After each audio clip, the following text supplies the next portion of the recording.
have no idea how refreshing it is to know that Pharrell Williams can be awesome on his own.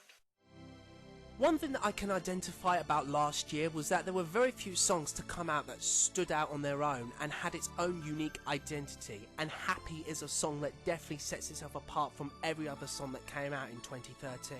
How many other songs could you list that came out last year that evoked such high spirits, fun and enjoyment, and could actually back it all up, not only in its music but with its lyrics as well? I've mentioned on plenty of occasions that just because the music to a song is good or catchy, that does not make the overall package good. If the lyrics are crap, then the song is a failure in my eyes. Happy not only has great music, but the lyrics, whilst abstract at times, evoke immense happiness. This is a genuinely happy song in every regards to the word. The neo-soul and funk elements of the music creates this carefree and soulful vibe that takes over the whole track. Along with the rhythmic clapping section and background vocals, not once does it get tiresome, nor does it become annoying. In fact, the infectiousness that this song carries only adds to the joy and elation that the song delivers. And like I said, the lyrics match the tone of the music, and it is wonderful. Here, Pharrell embraces happiness in all of its glory and makes it clear that no matter the bad news that may come his way, or the threat of anyone who tries to ruin his day, he's just so full of euphoria and is in such high spirits that nothing's going to bring him down.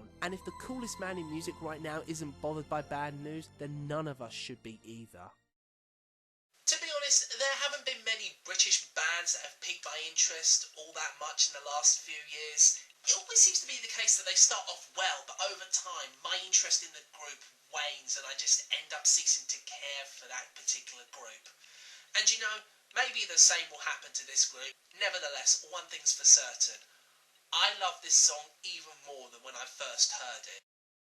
The presence of indie/alternative rock didn't have much of an impact on the UK singles charts in 2013, and whilst more popular songs like Radioactive by Imagine Dragons was a song that I really struggled to like despite it not being a bad song in any regards, and Do I Wanna Know by the Arctic Monkeys was a case of style over substance, Chocolate set itself apart from those songs, striking the perfect balance between great music and great lyrics. I found myself way more engaged with this song in every aspect. The music is upbeat, catchy and very enjoyable to listen to, and lead singer Matthew Healy's vocals are really distinctive and his delivery is very charming in a weirdly addictive and fun way. Many songs where the lyrical content pertains to drugs, guns and other illicit subjects will very often have the main singer brag about such subjects with unbridled delight and actively promote such activities like it's the high life and everything else just pales in comparison. Chocolate presents these topics in a more playful tone. These guys are clearly having a good time, and that's only matched in the music, which complements the upbeat nature that this song succeeds in accomplishing. Yes, the lead singer does proclaim to carry guns and actively escape from law enforcement, but it's delivered in such a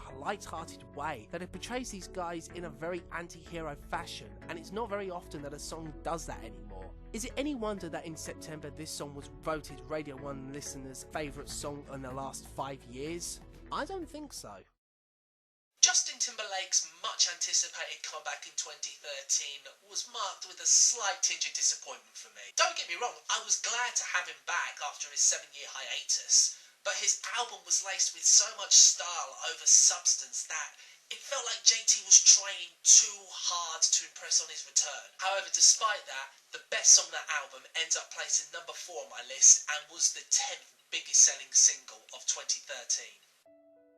I think that if the studio version of this song had been cut to its radio play of just under 5 minutes, then it would have placed a lot higher than number 4. But the last 3 minutes where the song breaks down is where the song loses a few marks. To go from this bombastic, lively, orchestral heavy track to a soft, light, tinkling track just doesn't fit. It feels incredibly out of place and it sounds like it should have been a song all on its own. However, saying that, Mirrors did what Suit and Tie didn't quite manage to do, and that was to bring about a sense of excitement and life. Although Suit and Tie did rise in my estimation, and I put that down to the fact that it was because there was so much shit plaguing the radio last year, Mirrors worked for me instantly and it managed to maintain its glory. Put aside the fact that the bridge leading into the final chorus, which needed to be so much tighter than what we got, Mirrors, inspired by Timberlake's love for his wife Jessica Biel, as well as his grandparents, overflows with so much admiration and love that you can't help but believe every single word that the man recites. The abundant admiration and love is conveyed so well and works brilliantly with the music, which is incredibly grandiose in its presentation, that I can't help but feel that this should have been Timberlake's return single after his hiatus. I don't know whether this song would have received as much success as Accolade if it had been released first. Nevertheless, I'm grateful that Justin Timberlake returned.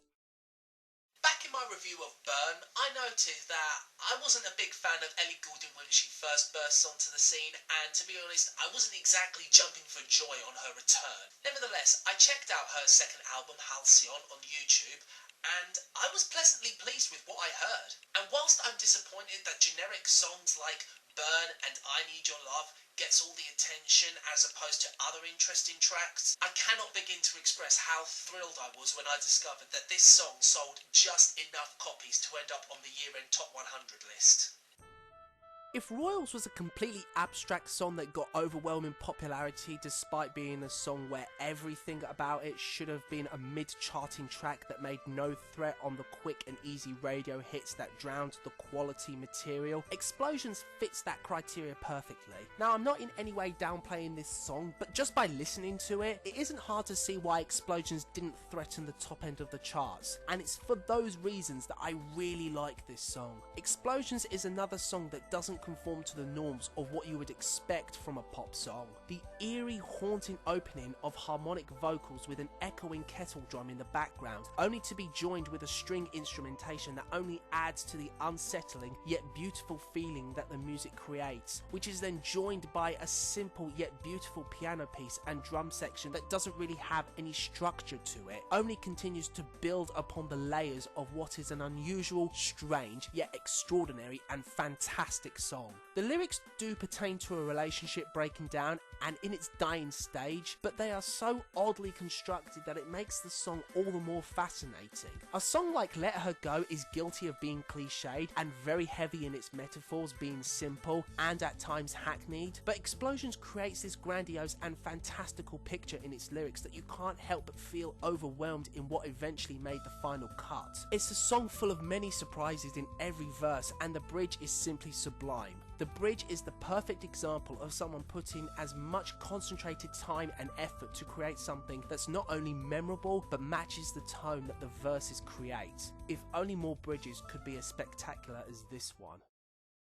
You know, for all that I bitched about British consumers being too easily amused with substandard EDM and passionless lyrics, there are the very rare occasions where something that has such a deep, meaningful message to the lyrics deservedly garners the attention that it rightfully deserves. That there is clear evidence that the artist has undoubtedly put time and effort into making something that isn't just another run-of-the-mill generic song that is created solely because it's a quick, easy radio hit made to garner sales, but because they genuinely believe in the lyrics and the message that they are delivering. This song was a massive, massive risk for Macklemore, not only to put on his album in the first place, but to release it as a single. But I am so happy that the public responded as well as they did to this song.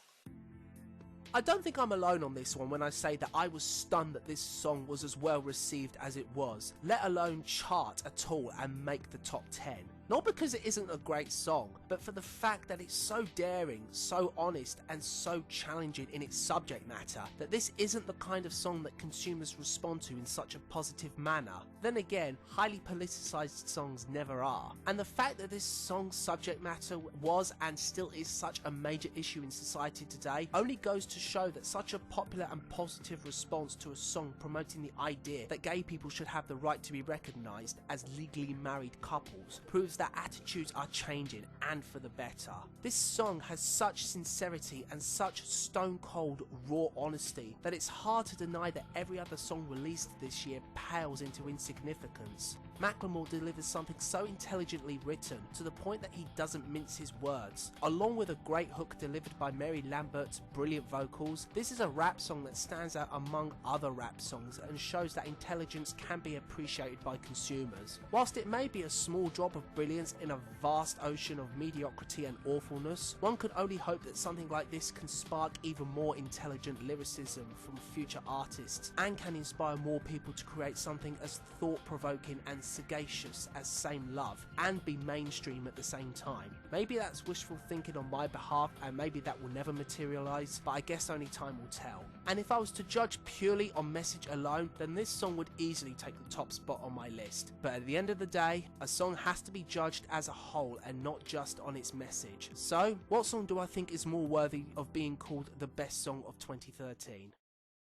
I expect that a few of you might be a little confused as to why this song is number one and not Same Love. So I'll get this out of the way. My number one choice is about a relationship breaking down with both protagonists' desire to hold on to what they've got. Now compare this to Same Love. Yes, it isn't exactly a groundbreaking topic.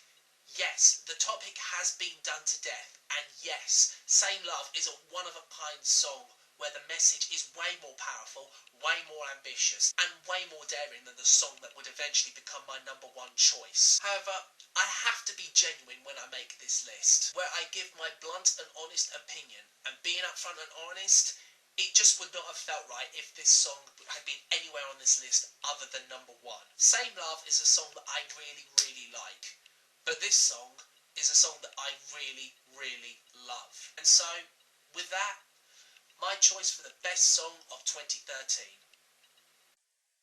I can say without any hint of falsehood or misguidance that Just Give Me a Reason is the epitome of the perfect pop song. What you have here is a great composition that matches the tone of the lyrics, which are delivered with such sincerity and authenticity from Pink, who thankfully abandons her usual shtick of screeching out her lyrics and instead just sings, and it is glorious to hear her sing again. She delivers her words with unabashed honesty and sounds believable in what she's singing, and she is matched by Nate Ruess in emotional connection. The combination of the two should never have worked, and certainly not on a song like Just Give Me a Reason. This is the exact opposite of a song like Everything Has Changed. Whilst that song was limp, lifeless, and was in no way compelling, nor sounded genuine in any stretch of the imagination, nor did Swift or Shearing actually sound like they gave a shit about what they were spouting, the same cannot be said about Pink and Nate. The two of them sound incredibly connected to their lyrics and committed to one another as a couple. It's so realistic in its overall presentation that it blows any other love song out of the water, and everyone should take note of how to write an honest-to-God love song that isn't a run-of-the-mill copy-and-paste song. The fact that we don't hear songs like this on the radio nowadays, in the sense that we don't get songs that are as lyrically gorgeous as Just Give Me a Reason, is a shame. And the fact that this song was kept off the number one spot in the UK for what felt like